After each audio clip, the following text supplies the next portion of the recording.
Danny and I are happy and eager to have you get going. Jay, let's go to work.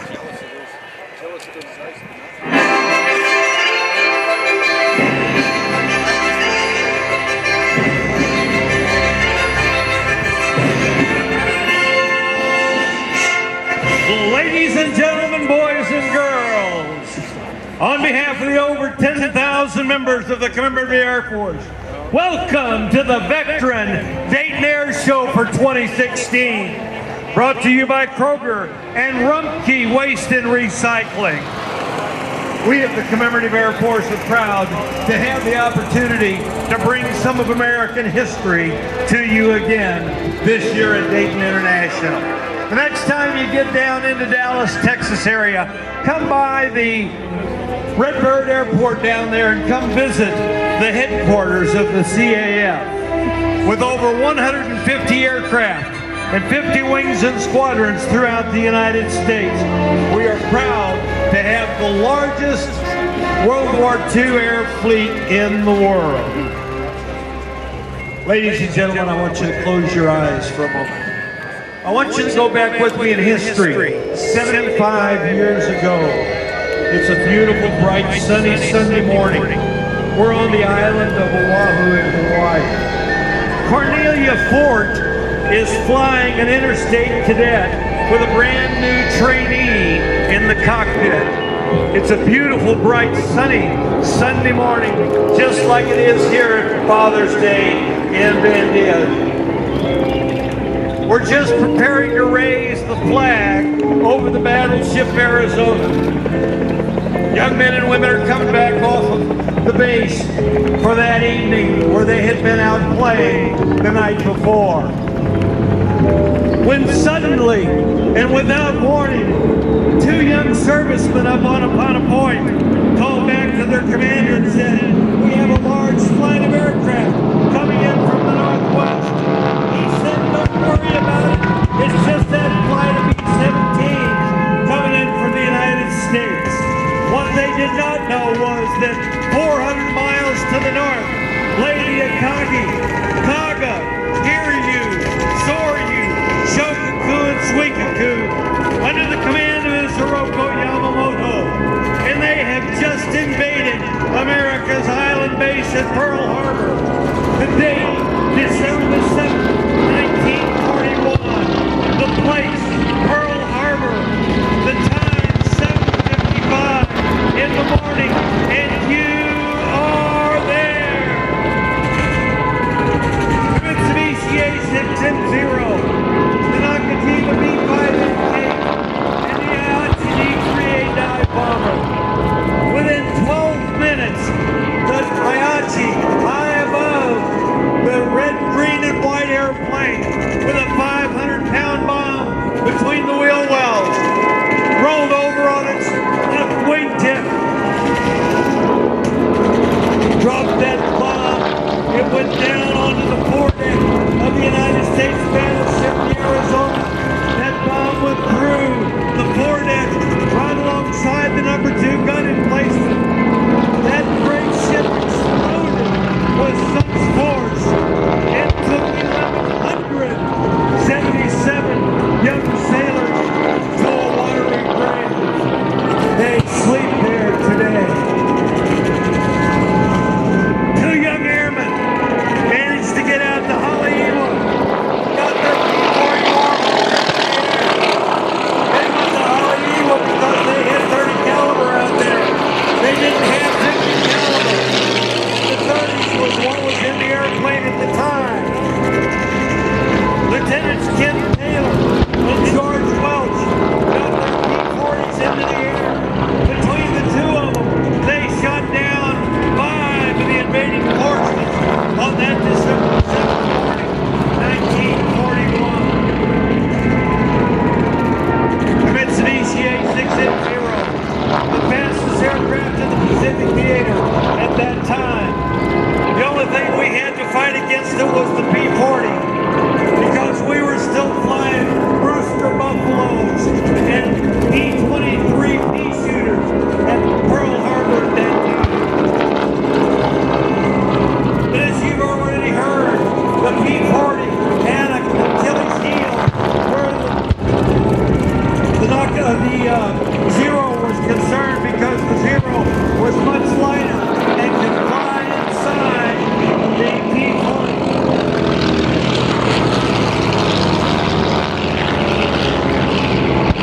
One of the battleships laying alongside the quays there at Fort Island was the United States battleship, the Oklahoma. Admiral Yamamoto had ordered that they develop a special torpedo to run shallow in bay at Pearl Harbor. The Nakajima B-5N Kate was equipped with just that torpedo. First one, then two, then three came in aimed at the battleship Oklahoma. The fish went into the water. They hit the side of the great Oklahoma, rolling her over on her side. 400 men were inside the bowels of that great ship. It was Christmas before they managed to get all of the bodies out of the Oklahoma.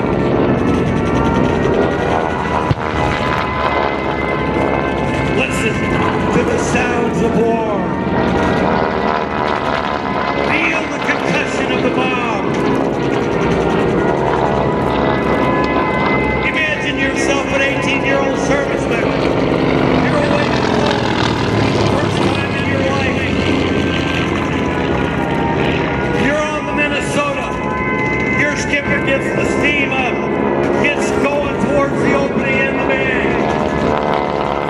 The invaders are all over him like bees on a honeypot, dropping bombs and fire and smoke and destruction. He beats that great ship on Hospital Point to keep it from sinking inside the waters there at Pearl Harbor.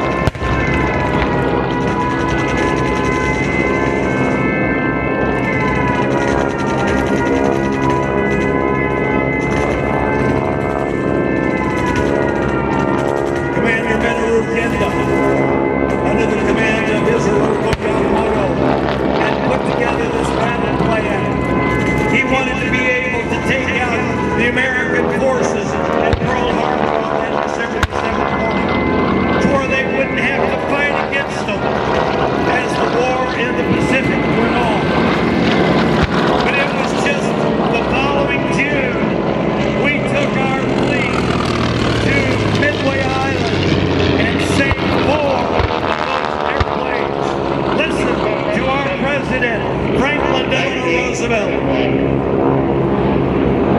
A day which will live in infamy. The United States of America was suddenly and deliberately attacked by naval and armed forces of the Empire of Japan. The attack yesterday on the Hawaiian Islands has caused severe damage to American naval and military forces. I regret to tell you that very many American lives have been lost. With confidence in our armed forces, with the unbounding determination of our people, we will gain the inevitable triumph so well. And ladies and gentlemen, I'm here to tell you that we did gain that inevitable triumph. Admiral Yamamoto was told that they had a great success at Pearl Harbor. Admiral Yamamoto, knowing the American people, said, I fear we have done nothing more than to awaken a sleeping giant and filled him with a great resolve. And that's exactly what happened as we listened to the great Kate Smith sing about our great America. America went to war. Young men put their uniforms on. They became pilots. They became gunners. They became helicopter pilots. They became mechanics. Rosie became a riveter. The young women in this nation, moms and dads were putting gardens in their backyard because they couldn't buy food. They couldn't buy sugar. They certainly couldn't get wool because that was what our uniforms were made out of.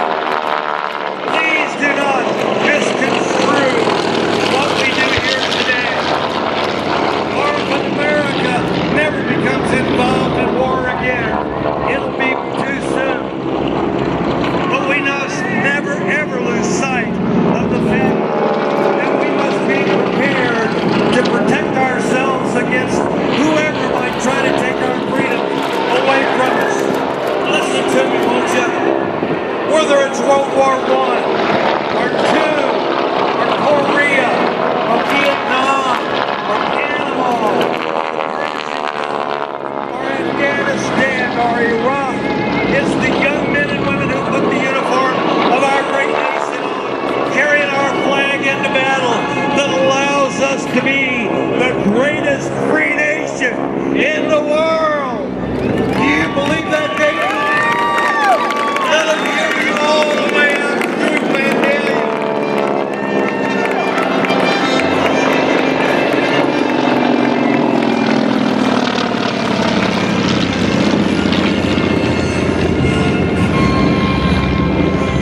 We of the Commemorative Air Force are proud to have the opportunity to bring this lesson about America's history and America's greatness.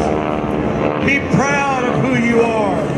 Be proud to wear that flag on your lapel. Be proud to put it on your ball cap and say, I'm an American.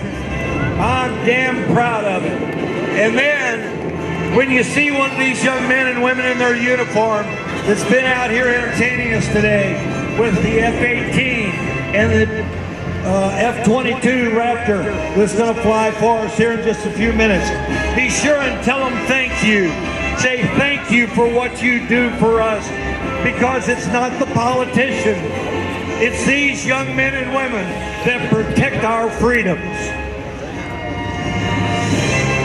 We have the Commemorative Air Force based in Dallas, Texas, flying 150 airplanes throughout the nation, are proud to have the opportunity to come fly for you today. These airplanes were all built for the movie Tora Tora Tora in 1967. We have flown them continuously since 1972.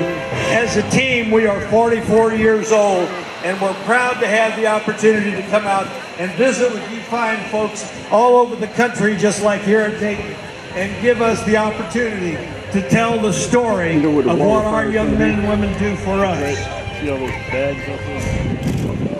As the guys are putting the airplanes back together back there behind me, I'd like to again say thank you to Rumpke Waste and Recycling for making it possible for Tora Tora Tora to be part of your Sunday afternoon. And happy Father's Day to all of you out there. Mark Allen, who flew the P-40 Warhawk a little while ago, is Tora lead. He lives there just south of Houston, Texas. Just get the wall of fire. Jim Ryan lives down on the beach just south of Lake Jackson. He's flying 113. Mike Burke is over in Galveston. He's flying 115. Patrick Hutchins from Lamar, Texas is flying 111. Dan Reedy from South Houston, Texas is flying 114. Craig Hutain from up in Conroe, Texas is flying Val 78. Mark Todd and Taylor Stevenson from Dallas, Texas, flying 356. Mike Hastings, is in 356. The other two were in 210. And Mike Anderson is from Oklahoma City, Oklahoma, and he's flying the P-40 Warhawk. Ladies and gentlemen, as I said, please be proud of who you are.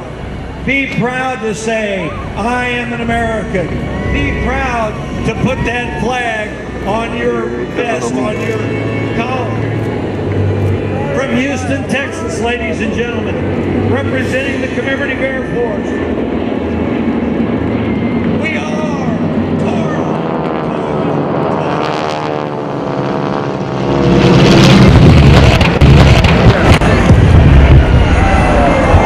God bless you, Vandalia and Dayton. Thank you so much for letting us be part of your show this afternoon.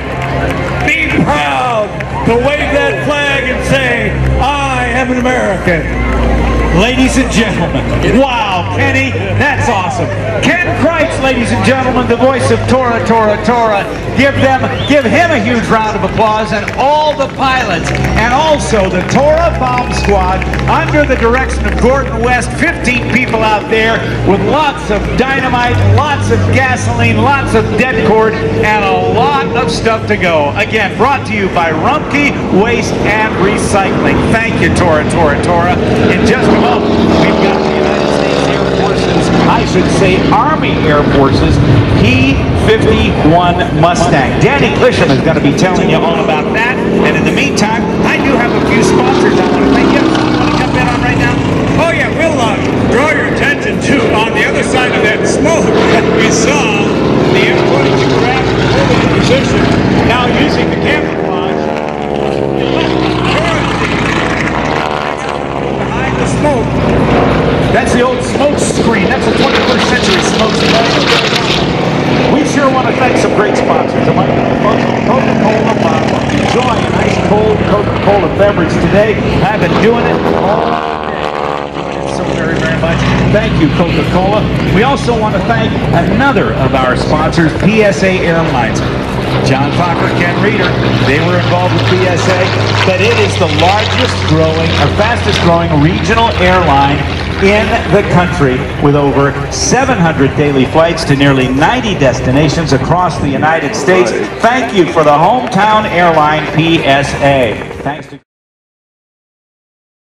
All right, now, 22 years of age, she had enough skill to represent the United States of America in international competition. The youngest ever to do that.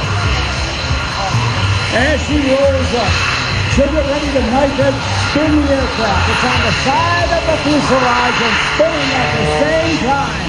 Now recovers out of that. She'll sit up with a loop with a tumble on the top. Now Melissa and Jesse have great Dayton, Ohio ties. Let me tell you that this dynamic young lady was introduced to aviation by her grandmother, Mary Lou Waite, in a Cessna 150 as a small child. But at the top of that loop as she dances around, here's the Dayton connection. Melissa Andruszewski in the sky received flight instruction from her grandfather, Leo Jansen, who flew on the former test wing here at the Wright-Patterson Air Force Base. So give her a big round of applause for that Dayton, Ohio connection. A spiraling tower high on your right. This grueling form of air show annex combines the discipline of international contest flight, where you're scrutinized by judges on the ground for your accuracy and your precision and your discipline. In several different sequences of flight, the best pilots from around the globe compete every other year in a different host country. It is grueling. It is difficult.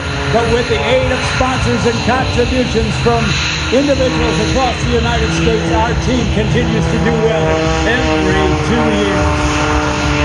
She is sponsored by Ameritech Industries, CNC Motion Systems, Sarasota Avionics, Tempest, BNC Specialty Products, Oregon Aero, Potts Leather, Canard Aviation, and Icon, Trig radios and transponders. And as she caps it off in a perfect blue, Melissa Andruszewski sky with a smoke hanging up and the cooling high-G flight. You wouldn't believe that this petite Hollywood beauty could push all these G's, but she does. Not only an award-winning aerobatic pilot, a champion skydiver, a champion rock climber. She flies and competes all across the world.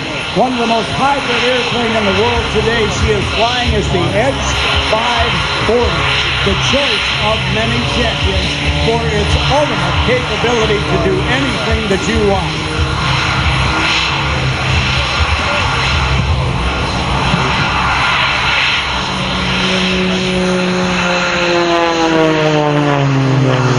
Now pulling on high-G pull-up and then sliding on the side of the airplane, moving sideways with the nose pointed straight up.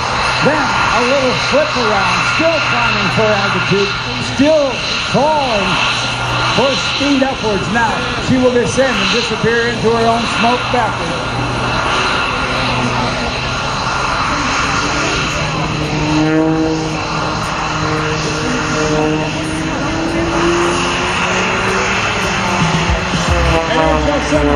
This is the 8th side of the loop, or the stop sign in the sky. Right across the top, she's got 4 angles of that 8-sided loop, just like a stop sign. There's 5. 6 will be straight down. 7 will be at a 45-degree angle. She'll pull it flat across the bottom. Give Melissa Andrzejewski a big round of applause for this precision fly. Now, without hesitation, that grueling flight that hurts when you fly like this. She'll take the kinks out of her back and avoid a visit to the chiropractor. This is the tail slide. As the aircraft has the pendulum effect, straight down she goes now. Now, without hesitation, a high G90-degree turn. We're in the seat. Get a load of this. That is nothing but punishment and pain. Now, without hesitation and without recovering, she continues to set up for what we call the shark tooth, which is more of an angle than it is in arc. Straight up now till the world comes to an end. Recovering on the opposite axis. Rolling on a 4-point recovery back parallel to the ground. Now this maneuver is called a hammerhead turn. It's used by power line patrol pilots and prop busters until there are too many fatalities. It is used safely by air show pilots. They call this in the UK the vertical reverse. And she transitions into the shark tooth on that 45-degree angle down. From there now, in the arena, she continues to dance with these specific maneuvers.